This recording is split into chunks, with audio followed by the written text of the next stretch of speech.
Good morning everyone. As you know, chapter 11 is going on, which is force and pressure.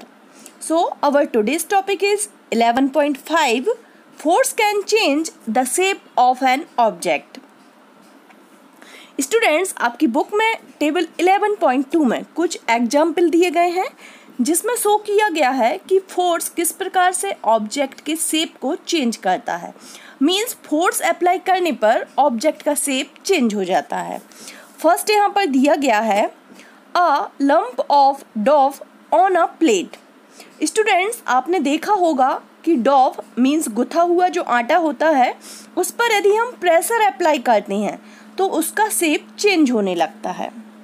Second यहाँ पर दिया गया है spring fixed to the seat of a bicycle. Bicycle की seat में spring fixed होती है। जब आप उस पर बैठते हो तो सीट का साइज कम हो जाता है या फिर सीट दबने लगती है। तो यहाँ पर भी क्या हो रहा है, क्योंकि फोर्स अप्लाई हो रहा है इसलिए सीट का साइज चेंज हो रहा है। थर्ड यहाँ पर दिया गया है अ rubber band suspended from a hook nail fixed on a wall. Students, आपने अपने घर में देखा होगा कि किसी वॉल पर जो नेल लगी होती है उस पर यदि आप रबर बैंड को हैंग कर दो और उसके बाद आप रबर बैंड को पुल करते हो तो क्या होता है, रबर बैंड का साइज चेंज होने लगता है, इंक्रीज होने लगता है साइज। तो यहाँ पर भी क्या हो रहा है, फोर्स चेंज करने पर जो शेप है रबर का वो चेंज हो रहा है। फोर्थ यहाँ पर बताया गया है कि एक स्केल है, इस स्केल को दो ब्रिक्स के बीच में रख दिया गया है और उसके सेंटर में कुछ वेट रख देते हैं हम, लाइक दैट। स्टोन को यदि हम रख दें, हैवी स्टोन को, तो क्या होगा, जो स्केल होगी वो नीचे की तरफ दबने लगेगी। मीन्स स्केल का शेप यहाँ पर चेंज हो रहा है। स्टूडेंट्स, यहाँ पर हमने जितनी भी एक्टिविटी देखी हैं उनमें ऑब्जेक्ट का शेप चेंज हो रहा है। सो स्टूडेंट्स, अभी तक हमने इस चैप्टर में जितनी भी एक्टिविटी देखी हैं इससे आपको समझ में आ गया होगा कि फर्स्ट पॉइंट यहाँ पर दिया गया है, फोर्स अप्लाई करने से रेस्टिंग ऑब्जेक्ट मूव करने लगता है। सेकंड दिया गया है, यदि कोई ऑब्जेक्ट मूवमेंट कर रहा है और उस पर फोर्स अप्लाई कर दिया जाए तो उसकी स्पीड कम हो जाती है या बढ़ जाती है। थर्ड यहाँ पर दिया गया है, फोर्स अप्लाई करके मूविंग ऑब्जेक्ट का डायरेक्शन चेंज किया जा सकता है। फोर्थ दिया गया है, फोर्स अप्लाई करके ऑब्जेक्ट का शेप चेंज किया जा सकता है। Now we will discuss about type of force. यहाँ पर आपकी बुक में 2 टाइप के फोर्स दिए गए हैं। फर्स्ट है कॉन्टैक्ट फोर्स एंड सेकंड है non contact force. So firstly we will see contact force. A contact force is any force that requires contact to occur.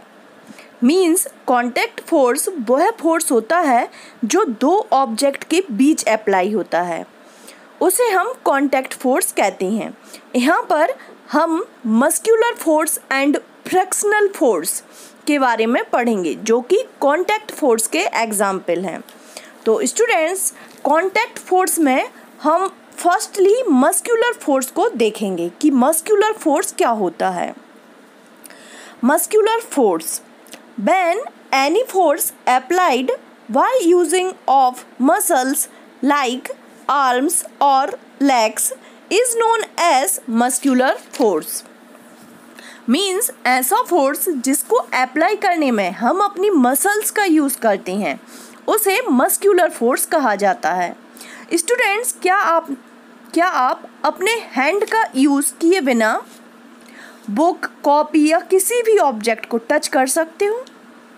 क्या आप बकेट को बिना टच किए उसे होल्ड करके रख सकते हो? नहीं, आप इन ऑब्जेक्ट को टच किए बिना इन पर फोर्स अप्लाई नहीं कर सकते हो। किसी भी ऑब्जेक्ट को होल्ड करने में या फिर लिफ्ट करने में, पुल या पुश करने में आप अपने हैंड में पाई जाने वाली मसल्स का यूज़ करते हो। मसल्स क्या कर सकती हैं, क्योंकि मूवमेंट कर सकती हैं। इसी कारण से आप किसी भी चीज़ को जो उठाते हो, रखते हो या उनको खींचते हो, उनको दबाते हो, तो इसमें क्या करते हो, आप अपनी मसल्स का यूज़ करते हो। जब भी आप अपने स्कूल बैग को, बकेट ऑफ वाटर एक्सेट्रा को लिफ्ट करते हो, होल्ड करते हो, तो ये जो फोर्स होता है वो कहाँ से मिलता है आपको? स्टूडेंट्स, ये फोर्स हमारी बॉडी में पाई जाने वाली मसल्स के थ्रू अप्लाई होता है उन ऑब्जेक्ट पर। इसमें हमारी बॉडी की मसल्स का यूज़ होता है, इसलिए इसे मस्कुलर फोर्स कहा जाता है। इसी प्रकार से एनिमल में भी पुश एंड पुल करने के लिए उनकी बॉडी में पाई जाने वाली मसल्स होती हैं। ये मसल्स ही क्या करती हैं, किसी हैवी ऑब्जेक्ट को खींचने में या फिर पुश करने में उनकी हेल्प करती हैं। जैसा कि डायग्राम में आपको दिख रहा है, 2 ऑक्स बैलगाड़ी को पुल कर रहे हैं, खींच रहे हैं। इसी प्रकार से other animal like that horses, donkey, camels and different type के डिफ़िकल्ट टास्क को करने के लिए ये सभी एनिमल क्या करते हैं, अपनी मसल्स का यूज़ करते हैं। और क्योंकि मस्कुलर फोर्स में 2 ऑब्जेक्ट एक दूसरे के कांटेक्ट में आते हैं, बिना कांटेक्ट के फोर्स अप्लाई नहीं हो रहा है यहाँ पर, इसलिए मस्कुलर फोर्स को हम कांटेक्ट फोर्स का एग्जाम्पल बोलते हैं। स्टूडेंट्स, सेकंड यहाँ पर फ्रिक्शन फोर्स दिया गया है, एग्जाम्पल फ्रिक्शन है। स्टूडेंट्स, इसके पहले हमने पढ़ा है कि एक बॉल किस प्रकार से ग्राउंड में मूव करती है। जब भी हम बाइसिकल के पैडल को स्टॉप करते हैं तो साइकिल की स्पीड कम हो जाती है और वह रुक जाती है। इसी प्रकार से कार एंड स्कूटर के इंजन को ऑफ करने से कार एंड स्कूटर भी रुकने लगती हैं। ऐसे और भी एग्जाम्पल हैं। स्टूडेंट्स, इन एग्जाम्पल में आपने देखा होगा कि हम इस टाइप के एक्सपीरियंस में किसी भी टाइप के फोर्स का यूज़ नहीं करते हैं। मीन्स ऑब्जेक्ट को ना तो पुल कर रहे हैं हम और ना ही पुश करते हैं, फिर भी ये ऑब्जेक्ट अपनी पोजीशन चेंज कर लेते हैं। जैसे बॉल रोल होते हुए रुक जाती है, बाइसिकल, कार एंड स्कूटर की स्पीड कम हो जाती है। क्या आप जानते हो कि ऐसा क्यों होता है? इन सभी कंडीशन में ऑब्जेक्ट के मोशन में जो चेंज होता है वो है फ्रिक्शन कहलाता है। फ्रिक्शन में क्योंकि 2 ऑब्जेक्ट कांटेक्ट में होते हैं, इसलिए फ्रिक्शन कांटेक्ट फोर्स का एग्जाम्पल है। फ्रिक्शन मीन्स घर्षण होता है। दो ऑब्जेक्ट आपस में जब रब होते हैं और रुक जाते हैं, इसे हम फ्रिक्शन के नाम से जानते हैं। ये फोर्स ऑफ फ्रिक्शन कहलाता है। Ground and surface of ball के बीच यहाँ पर फ्रिक्शन लगता है। इसके कारण क्या होता है, बॉल रुक जाती है या बॉल की स्पीड कम हो जाती है। इसी प्रकार से कार एंड स्कूटर के इंजन ऑफ करने पर ground and scooter and car के टायर के बीच क्या होता है, फ्रिक्शन अप्लाई होता है। या फिर हम बोल सकते हैं टायर एंड ग्राउंड की सरफेस आपस में रब होती हैं।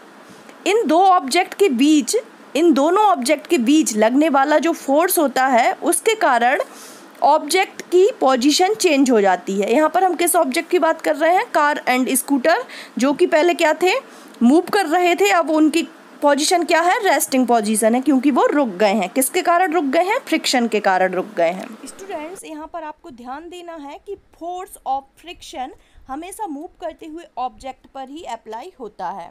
आपने देखा होगा कि जो भी ऑब्जेक्ट मूव करते हैं कुछ टाइम बाद वो रुक जाते हैं। ये जो स्पीड कम होती है और ऑब्जेक्ट रेस्टिंग पोजीशन में आता है, वह फ्रिक्शन के कारण ही आता है। सो स्टूडेंट्स, आप यहाँ पर ठीक से फ्रिक्शन के बारे में समझ गए होंगे।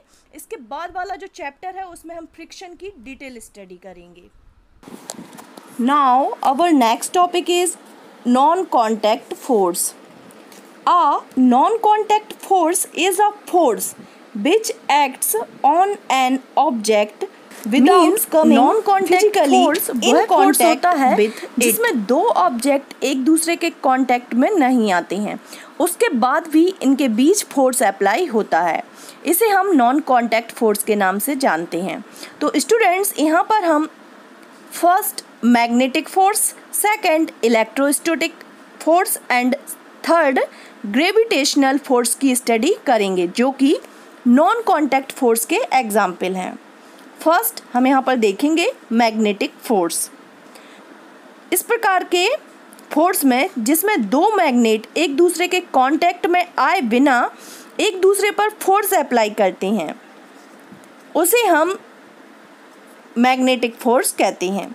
स्टूडेंट्स, आपने देखा होगा कि एक मैग्नेट के नॉर्थ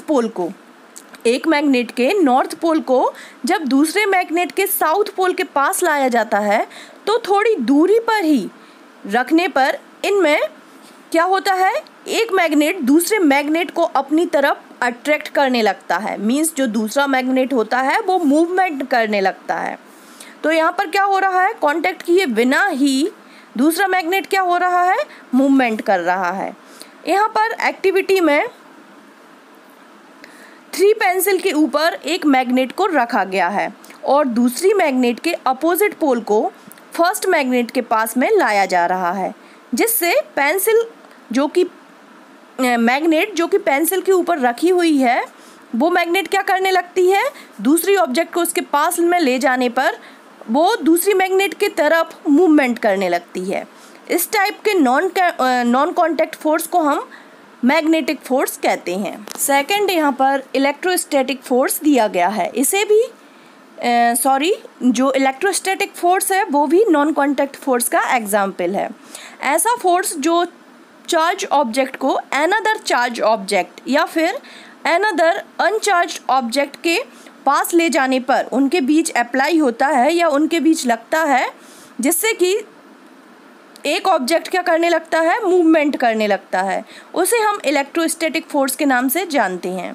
यहाँ पर एक एक्टिविटी दी गई है। इस एक्टिविटी में एक टेबल से एक स्ट्रॉ को हैंग कर दिया गया है और दूसरे स्ट्रॉ को पेपर पर हम क्या करते हैं, रब करते हैं। रब करने के बाद क्या होगा कि जो सेकंड स्ट्रॉ है वो क्या हो जाएगा, चार्ज हो जाएगा। अब इस चार्ज ऑब्जेक्ट को या चार्ज स्ट्रॉ को हम टेबल से जो हैंग है फर्स्ट वाला जो स्ट्रॉ उसके पास ले जाते हैं। तो क्या होगा, कुछ दूरी पर ही जब हम वो वाला स्ट्रॉ जिसको हमने क्या किया है, पेपर पर रब किया है, उसको कुछ दूर पर ही हम रखेंगे, तब हम क्या देखेंगे कि जो फर्स्ट स्ट्रॉ है जो कि टेबल से हैंग है वो सेकंड स्ट्रॉ की तरफ मूवमेंट करने लगता है। जैसा कि आपको डायग्राम में शो हो रहा है, वो क्या करने लगता है, उसकी तरफ मूवमेंट करने लगता है। यहाँ भी क्या हो रहा है, हमें ये बात ध्यान रखनी है कि दोनों स्ट्रॉ को एक दूसरे के कांटेक्ट में नहीं ले जाना है, हमको सिर्फ सेकंड जो स्ट्रॉ है उसको चार्ज करना है और दूर से ही फर्स्ट जो स्ट्रॉ जो कि टेबल से हैंग है उसके पास ले जाते हैं। तो क्या करने लगता है, फर्स्ट स्ट्रॉ मूवमेंट करने लगता है। तो इस प्रकार का जो फोर्स होता है उसे हम इलेक्ट्रोस्टैटिक फोर्स कहते हैं, क्योंकि एक चार्ज बॉडी को अनचार्ज बॉडी या फिर चार्ज बॉडी के पास ले जाने पर उनके बीच लगता है। इस प्रकार के फोर्स को इलेक्ट्रोस्टैटिक फोर्स कहा जाता है। थर्ड हम पढ़ेंगे gravitational force. So what is gravitational force? Objects और things fall towards the earth because it pulls them. This force is called the force of gravity. This is an attractive force. Means अर्थ के द्वारा सभी object पर लगने वाला force gravitational force कहलाता है। Students, आपने देखा होगा यदि हम किसी भी ऑब्जेक्ट को ऊपर की तरफ फेंकते हैं तो वो है अर्थ के कांटेक्ट में नहीं रहता है, फिर भी ऊपर जाने वाला जो भी ऑब्जेक्ट होता है वो अर्थ के ग्रेविटेशनल फोर्स के कारण नीचे की तरफ आता है। ग्रेविटेशनल फोर्स के कारण ही हम अर्थ पर चल पाते हैं। अर्थ पर जो भी ऑब्जेक्ट रखे हुए हैं वो किस कारण से, क्योंकि अर्थ में ग्रेविटेशनल फोर्स पाया जाता है, अपनी तरफ क्या करता है, अर्थ की जो ग्रेविटी होती है अपनी तरफ अट्रैक्ट करती है सभी ऑब्जेक्ट को, क्योंकि अर्थ सभी ऑब्जेक्ट पर नीचे की तरफ फोर्स अप्लाई करता है। यदि ग्रेविटेशनल फोर्स नहीं होता तो अर्थ पर लाइफ सर्वाइव नहीं होती। तो स्टूडेंट्स, इस प्रकार से हमने आज क्या क्या देखा, contact and non contact force के बारे में पढ़ा है और उनके एग्जाम्पल पढ़े हैं। आई होप आपको फोर्स वाला टॉपिक समझ में आ गया होगा, क्योंकि इसके बाद हम नेक्स्ट टॉपिक पढ़ेंगे प्रेशर। और स्टूडेंट्स, यदि आपको इसमें कुछ समझ में नहीं आया है तो आप मुझसे पूछ सकते हैं। Thank you so much students, और जिसने भी अभी तक चैनल को सब्सक्राइब नहीं किया प्लीज़ इसे सब्सक्राइब कर दीजिए।